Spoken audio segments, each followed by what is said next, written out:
How good is the All Blacks record at Eden Park, folks, and how much of a threat is it going to come under by the Pumas this weekend in the Rugby Championship? The record at Wellington, where the All Blacks have failed to win in their last 5 encounters, has now come under the spotlight with that recent loss to Argentina. Game 2 at Eden Park is certainly being magnified, as can the Pumas be the side to finally get a win at Eden Park, which no side has managed to do since the French back in 1994. Let's compare Eden Park to the other main grounds where the All Blacks play their games over the last decade. And you guys can let us know your thoughts on what you reckon the Pumas' chances are. Is there more pressure on the All Blacks to hold that record? Or is there more pressure on the Pumas to break that record? Like, if you're a Pumas player, are you thinking, man, we can't win here because nobody wins here? Or if you're an All Blacks player, are you thinking, I don't want to be the guy that loses here? Maybe it's a bit of both.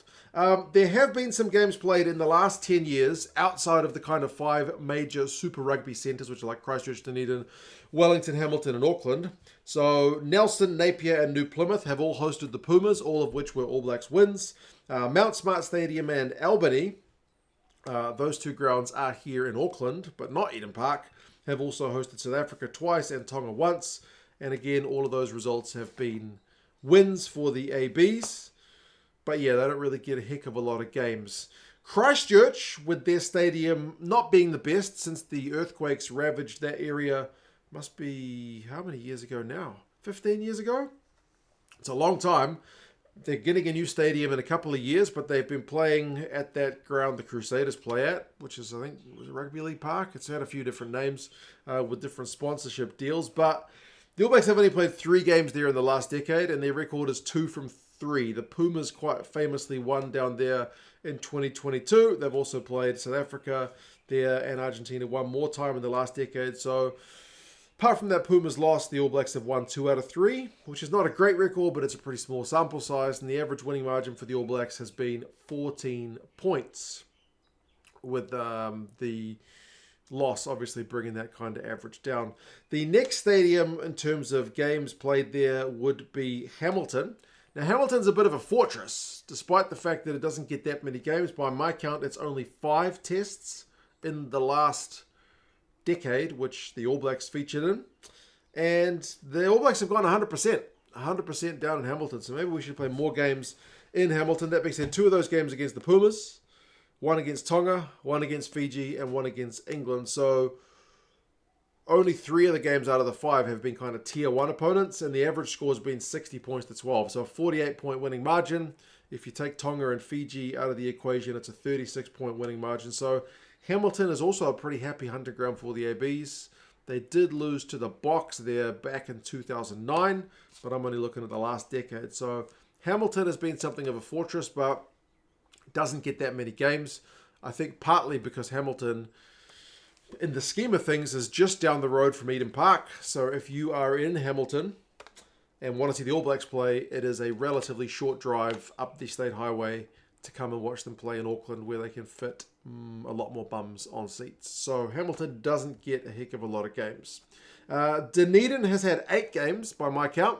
There has been 1 loss, so 7 from 8. So it's a pretty solid record, with the Irish getting that kind of famous win a couple of years ago, 23 points to 12, but every other game has gone New Zealand's way. But interestingly, the winning margin for the All Blacks in Dunedin is kind of slim by the All Blacks' own standards. The average winning margin is 14 points, but that includes a 57-23 win over Fiji. So if you're looking at tier 1 opponents, the winning margin is only 11.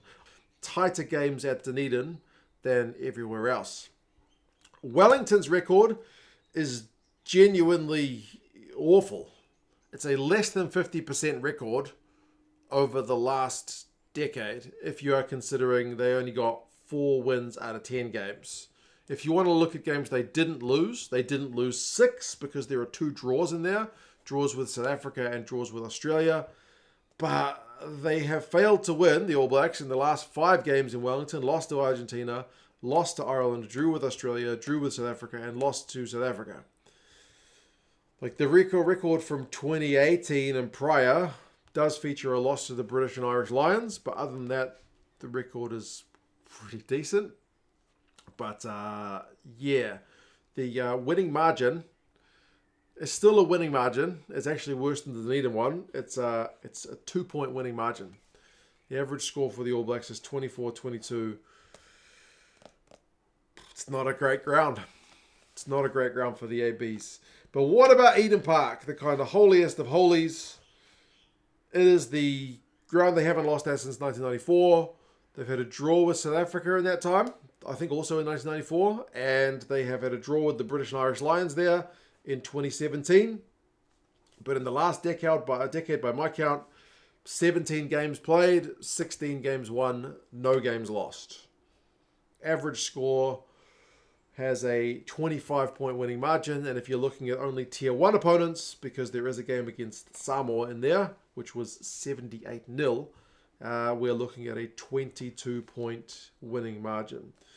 So Eden Park, apart from Hamilton, where, as I said, the kind of strength of opposition is maybe a bit lower than what we see at some of the other grounds, Eden Park has by far the best record and by far the best margin. But you do have to keep in mind, in the last decade, we have not played South Africa at Eden Park, which at least in the last, since Rasi took over, has been a traditionally kind of harder opponent. We haven't even played Argentina there. We've tended to play Argentina at smaller grounds. The last time we played Argentina at Eden Park was 2011. South Africa was 2013, so just over a decade ago. So yeah, the All Blacks record at Eden Park is very, very, very good. The All Blacks don't tend to lose 2 games in a row. Someone will remind me of the Irish series, which wasn't that long ago.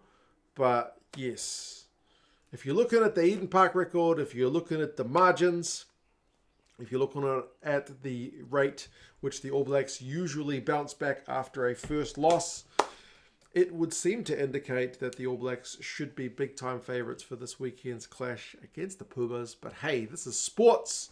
All those records are just there waiting to be broken by somebody. You guys let us know your thoughts. How well do you think the Pumas are going to go at Eden Park?